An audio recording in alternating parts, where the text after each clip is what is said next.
الحمد لله والصلاة والسلام على رسول الله وعلى آله وصحبه أجمعين. كلمة يرو قابا oo ku saabsan maalmahan khabarka gilgilay dhammaan dadka muslimiinta quluubtooda meel kasto ay joogaan oo ah nin dadku siyaasi u yaqaanaan nin roog cadaa inuu yahay inuu daqiiqad waaxida gudaheed axaadiithii nabiga sallallahu alayhi wa alihi wa sallam ee saxiixa ahaa oo daqiiqad gudaheed waxa weeyaan oo ku magacaabay inay yihiin falso ay wadaada jeebka ku wataan. subhanaka hada buhtaanun cadiim. hadii saxiix al-bukhari iyo saxiix muslim oo kutubta la alifay ugu saxiixsan ay bihadihi suhula iyo bihadihi tariiqa ay falsa ku noqonayaan 1400 oo sano ka badan ma aynan waareen mana aynan joogeen axaadiistaasi ee dad kadaabiina oo fara badan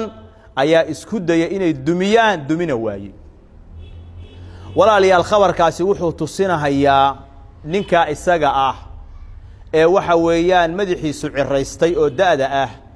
waxa weeyaan meesha uu ka gaaray liidnaan iyo xishood darro iyo akhlaaq xumo iyo dhiiranaan uu ku soo duulay maantay muslimiinta dhaxalka ay haystaan kii ugu weynaa ee ah waxa weeyaan cilmigii nabiyullaahi muxamed sallallahu alayhi wa alihi wa sallam laga dhaxlay. wuxuu caqligiisa gaaban uu tusay waxa weeyaan arrinka isaga ah in la dacniyo axaadiithta nabiga ee falsa lagu magacaabo in waxa weeyaan horumarku uu ku jiro in waxa weeyaan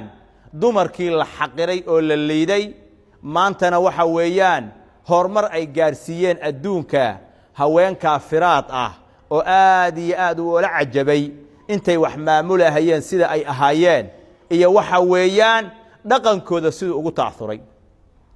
waxaan leenahay ninkaasi wuxuu ku soo duulay muslimiinta asalkoodii oo diinkoodii abuu ku soo duulay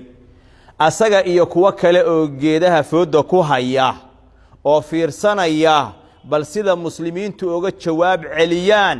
waxa weeyaan waxaad ogaataan diinkan ilaahay baa soo dajiyay ilaahay baana ilaashanaya subxaanahu wa tacaala fadaa'ixda iyo ceebahana maalinba ninba god ku dhacahaya oo fadiixoobahaya. kelimad buu ku hadlay nabigeennu sallallahu alayhi wa sallam wuxuu yiri qofku wuxuu ku hadlayaa kelimad uunan ka fiirsanin markaasuu naarta ku shalwanahaya wax ka fagaan badan qorax ka soo bax iyo qorax u dhac wax ka fagaan badan ayuu sababteed naarta ugu shalwanahaya. ninkaasi waxa weeyaan siyaasiyiin ma matalo ummad Soomaaliyeedna uma hadlin mana matalo qabiilna ma matalo akhyaar iyo gob iyo ganacsatana ma matalo waa naftiisa wax uu ka dareemay oo diin xumo tusinayo weey. ilaahay wuxuu leeyahay waman yuhinillahu fama lahu min mukrim qof ilaahay ihaaneeyay oo ilaahay uu dulaynahayo cid karaamayn karta oo ciisayn karta ma ay jirto. wuxuu u arkay wax weyn inay tahay dhaldhalaalka yarka ah meelaha uu tagay oo baasaboorka jinsiyadaha uu ka qaatay oo wareegahayo xadaarad iyo ilbaxnimo inay ku gaareen iyo inay dheer yihiin muslimiinta wax kale. ilaahayna wuxuu ku tilmaamay dadka uu sida u amaanahayo inhum illa kal an'ami bal hum adallu sabila. kuwaasi xoolaha way ka liitaan waa xoolaha kale bal way ka sii liitaan waana ka sii lunsanaan badanyeed. maxaa yeelay xooluhu qofka iska leh waxa weeyaan way u soo hoydaan wayna yaqaanaan gurigiisana habeenkii waa ku soo hoydaan. laakiin kuwaasi ilaahaygi maamulayay oo arsaaqahayay oo abuuray oo iska lahaa ayay waxa weeyaan diideen inay u soo hoydaan oo ay caabudaan ay diideen. akalatul qiradati wal khanazir dadka doofaarka iyo daanyaradu cunno ay u yihiin iyo kilaabtu hadii maanta aanu aragna annagoo muslimiin ah inay dayasho mudan yihiin oo in la weynayo ay mudan yihiin waxa weeyaan siday u duloobeen ba ilaahay inoo duleynahaya. wuxuuna fahmin ninka isaga ah walillahi al'izzatu walirasuulihi walilmu'miniin. ilaahay subxaanahu wa tacaala ciziga agtiisuu yaalla taacadiisa lagu gaaraa mu'miniinta ayaa ilaahay taacadiisa ku cizoobay taasuuna fahmin. waxaan rabaa inaan baraarujiyo ninka isaga ah iyo kooxa uu ka mid yahay waa kutubo xooro asalkooda dad quraanka loo dhigay cilmiga loo bilaabay cilmiga wax ka dhadhamiyay weeyaan markaasay insilaaq uu ku dhacay oo musiibadaas maanta aad arkaysaan ay ku dhacday waxaa laga yaabaa waxa u geynahaya oo ugu badan inay tahay bal inay gaaladu isku dayaan inay bari ku soo saaraan inay bari ku taageeraan inaad bal xil ku heshid inaad magac ku heshid kuwaas u sacbinahaya oo cawaamta ah oo ag taaganna bal wuxuu u tusinayaa in xuquuq ka maqan u soo dhicinahayo bal waxa weeyaan ilaahay subxaanahu wa tacaala idankiisa haddownan ka toobad keenin oo si degdega uunan oga laabanin waxa weeyaan adduunyada dulli baa u yaalla aakhirana hoog iyo baaba u yaalla xadiidkan uu tacninayaa waa saxiixu albukhaari iyo saxiixu muslim iyo sunanka iyo masaaniiddaba waa ku yaalla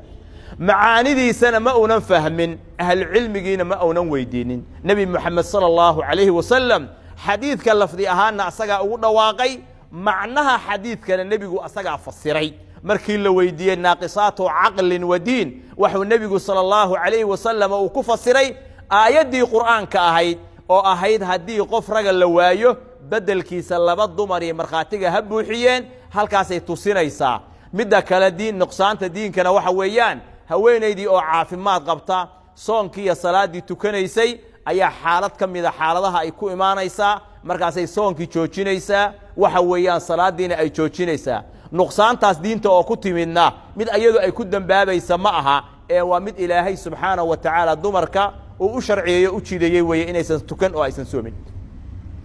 waxaan leenahay ugu dambayn walaalayaal ninkaa isaga ah waxa weeyaan ha laga digtoonaada sharta uu xambaarsan yahay oo uu wado asaga iyo kuwa la mid ahba iyo tacniga diinta islaamka ay tacninayaan waa inaan cod la siinin waa inaan la taageerin waa in ilaahay dartii looga beri noqdaa waxa uu ku soo duulay waa diinkeennii sida culummo badanna ay baraarujiyeen kuwo badanna waxa weeya insha allahu ay oga hadli doonaan waa in ninkaa isagaa ummadda looga digaa fasaadkaas waxa weeyaan uu wado iyo ta'aurka uu ku ta'aursan yahay oo khatarta ah dadkaas waxa weeyaan wax xadaarada iyo wax nolol ay haystaan aan la arag ilaahay wuxuu yidhi innahu laa yuflixu lkaafiruun gaaladu ma liibaanaan liibaan ay haystaanna ma jirto waxa ay garanahayaani waa dhaldhalaal yar yar oo maalmo ah fariiqun fi ljannati wa fariiqun fi saciir asalkoodana saciiro ayay ku dambaynahayaan markaasay waxay leeyihiin haddaan wax maqli lahayn oo aan caqli lahaan lahayn saciiro asxaabteeda ma aanan ahaanin sala allahuma calaa nabiyina muxamed wacala aalihi wa saxbihi ajmaciin